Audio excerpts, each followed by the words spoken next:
Terry Bogard from the Fatal Fury / King of Fighters series is now in Smash Bros. Ultimate, and I want to give y'all my opinion on him. I wanted to wait a little bit because I knew like a fighting game-esque character was going to take quite at least a couple weeks to really like get started and people figure out their combos and figure out their options and like some of the counterplay. So I wanted to give all that information to you and kind of talk about where I think Terry is. I do think he is a strong character, but how strong?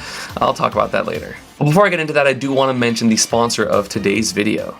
King of Fighters All-Stars is an incredibly flashy mobile game that has all of your favorite King of Fighters characters, and if you just found out who Terry was because of King of Fighters, well then, good news for you, this is going to be a new Tekken expansion, so you can find out a whole bunch of new characters are waiting for you to play. The character design in this game is absolutely beautiful, especially with Jin and Armor King specifically, two of my personal favorites that are in this game.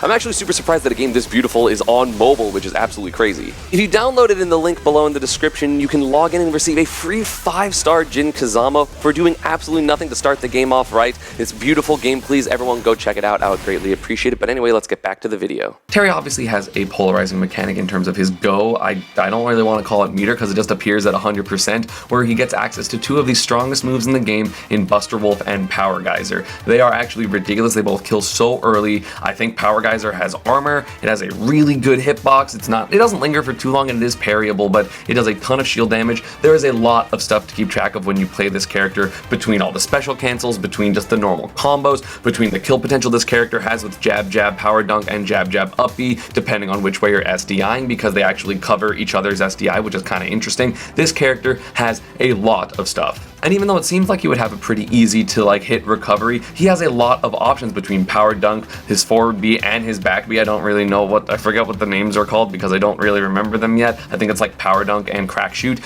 You know, I know he's only able to use one of his side Bs in his recovery. He can't do forward B and then back B, which is very important, very important to keep track of. Although if you hit him, he gets them back. So he always is going to have a decent amount of options when recovering, but unfortunately nothing snaps the ledge, and that is going to be a big flaw because one, that character is too frameable, and two, it is very hard to sweet spot. You can circumvent a little bit of that recovery issue with the charge version of his up B, but you can still, it doesn't charge the entire way through, and it's not invincible the entire way through, so you definitely can still hit it as the majority of characters. As I've mentioned a couple times with a decent amount of characters, Terry also has a big mental advantage because of the fact that I want to kill him before 100, otherwise he's going to get access to Buster Wolf and the kill confirms that comes with that, and Power Geyser and the kill confirm / edge trapping that comes with that. So people are going to get really desperate around the 75 to 90% range to throw him off stage and then get a kill, which is going to lead Terry players to be able to bait and punish that very easily, and his bait and punish game is so strong. Missing an edge guard against Terry is going to be incredibly detrimental to the mentality of his opponent, because it's going to be like, ugh, I should have got that kill, oh my god, I'm so scared of the Buster Wolf and the Power Geyser and just his general rage combos, especially considering how heavy this character is. He has a weight of 108 or 109, which is like 5 units heavier than Ryu, which is crazy. He is so heavy, he's basically always going to live a long time unless you edgeguard him, so the amount of times Terry is going to have access to those two moves is going to be incredibly high, not to mention rage in general being really strong for this character. Obviously, if you look at the training mode combos of this character, he looks absolutely terrifying, landing up airs killing people at like 10 or 15 because landing up air into dare, into nair, F tilt Buster Wolf. Unfortunately, that is not quite as true as people would like to make you believe. There's a lot of SDI and DI that comes into this character, but before I get into the counterplay, I just want to talk about how some of his moves are just incredibly good. Looking at his ultimate frame data profile, which by the way, if you don't use ultimateframedata.com to look at all the information for this game, you are doing yourself a disservice. Every top player use it, I would highly recommend it. But it looks like his moves are actually ridiculous, both with disjoint, their safety, and he just is ridiculous. It's like, first off, his jab 1 is only -6, so it's going to be really difficult to react to that. He's going to be able to use it for hit confirms and just basically be safe, and if he does hit it, he obviously gets his like 20 to 30% strength. His forward tilt is only -8 or -7 depending on if it's the sweet spot or not, and the foot is entirely intangible, and he can special cancel it, or he can special cancel all of his moves, but that makes it incredibly hard to punish, incredibly safe. It basically beats all out of shield options. I know GIMR made a video about that recently. He's made a couple videos about Terry, which I'm going to link link down below. You should definitely check them out. But this character, like that move in general is ridiculous. It's a little harder to hit confirm compared to jab and down tilt, but it is so useful by itself. And his down tilt, although it isn't as spammable as, let's say, Ryu and Ken's, who obviously people make analogies to, it's still just -6, and you can do down tilt into jab jab, either up B or down B. So this move is going to be incredibly useful for Terry,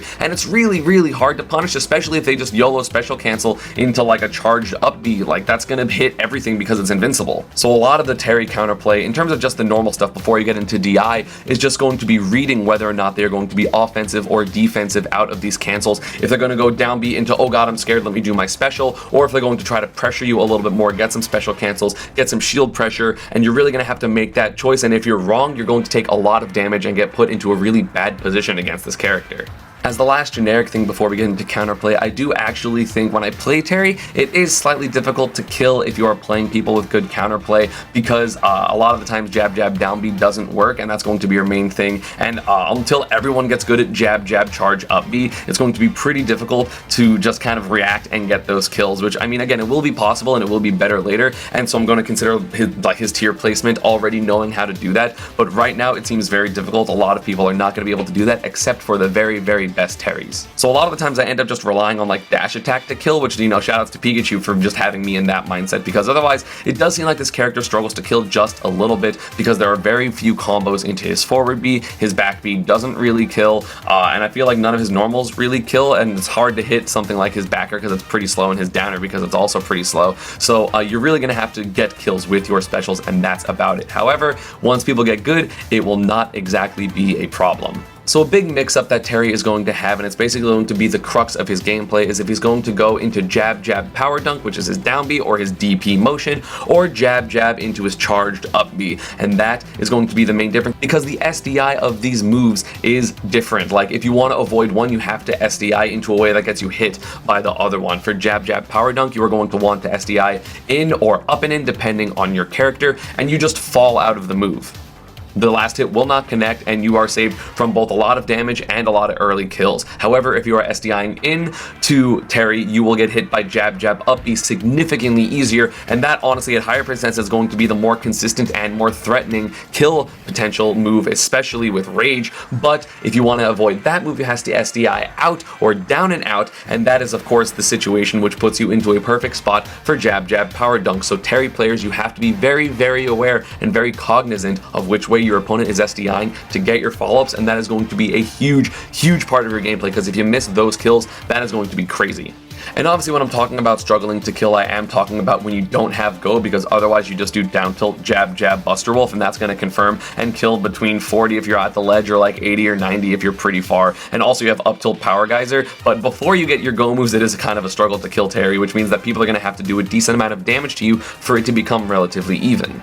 So again, really the flaws of this character is basically, are you able to react to SDI as the player, and are you able to input your specials consistently, which that shouldn't really be a problem, because if you are a Terry main, you should just spend like at least an hour or an hour and a half a day getting those, like just doing those specials over and over again, like 20, 40, 60 times in a row for each single special. Like that is kind of the way you have to grind. But the SDI flowcharts are going to be a little bit more difficult for, I feel like, Terry players to do, because you have to be already inputting your special, like whether it's your charge or whether it's your DP motion for you know, power dunk, if you really want the motion, like the extra damage, which is important. Like that's going to be a little bit difficult because you have to react incredibly quickly. I don't even know if you can react, so it might end up being just a true 50-50, which is going to be pretty good for Terry, especially considering if he's wrong, or rather if he's right, you kill people at like 95 at the ledge with power dunk, or like 110 maybe from center with his charge up B. So that's going to be very scary. This character, again, as I mentioned, obviously has a mental advantage against a lot of opponents, so he is going to be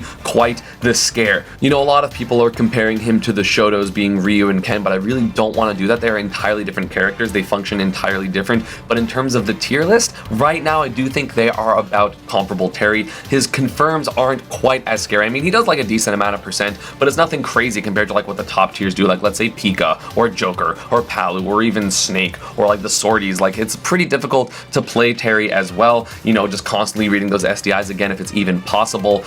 Something to note is if you do SDI out of Power Dunk as the opponent, please do not try to punish Terry. That has like no lag. So you basically have to respect it, or unless you have like a really good burst option, like a really good dash attack, or let's say a Pikachu quick attack, because #privilege, but it's not as easy to punish as you would expect it to be, given the fact that they're whiffing a move. But I do think Terry, at least at the current moment, is somewhere in high tier. Granted, high tier is about 20 to 25 characters big, and top tier is about 14 to 15, so that's a very vague range for this character, but I do think, again, he will get better over time. People will get really good at playing defensive with Terry to maybe not get hit by really important moves, to get those 100% special moves, the go moves, and that is obviously when Terry is going to be his scariest, because Power Geyser is crazy, and so is Buster Wolf. They kill so early, but I love this character. I love watching him. I'm very glad for him to be a top tier. I don't think he is analogous to, let's say, like the Smash 4 BS, like let's say Smash 4 Ryu, or like Smash 4, I mean, Bayo and Cloud are obviously different, but like even like DK or Bowser, where they're going to kill you super early, because it's not universal, and it's obviously a lot of the time stage dependent, so this character, still fits within the characters of Smash Ultimate more so than the other Smash games, in my opinion, which is good, because I really enjoy a lot of the characters in this game. I was having this conversation with other people yesterday, and I feel like even though there are more top tiers and more high tiers, which are sometimes slightly oppressive, or even like a moderately oppressive, like in the top tier, especially like top tier, like Pika, Palu, etc. I feel like there's no characters that are truly degenerate like they were in Smash 4 or Brawl or even Melee in 64. So I just really like where this game is. I'm loving the DLC. All 4 DLC that have come out, and Piranha Plant, I guess, as well, feel really nice. The Challenger Pack is exquisite, and Terry is no exception to that. And yeah, that is going to be about it for this video. I hope you all enjoyed. Let me know down in the comments below what you think of Terry, kind of his area and things like that. Again, don't forget to check out GIMR's videos as well. They're incredibly informational, and I didn't really go into the lab stuff about it, so adding his stuff, this character can be quite nice. As always, social media, Panda, and partner stuff is down below, and I will see you all next time.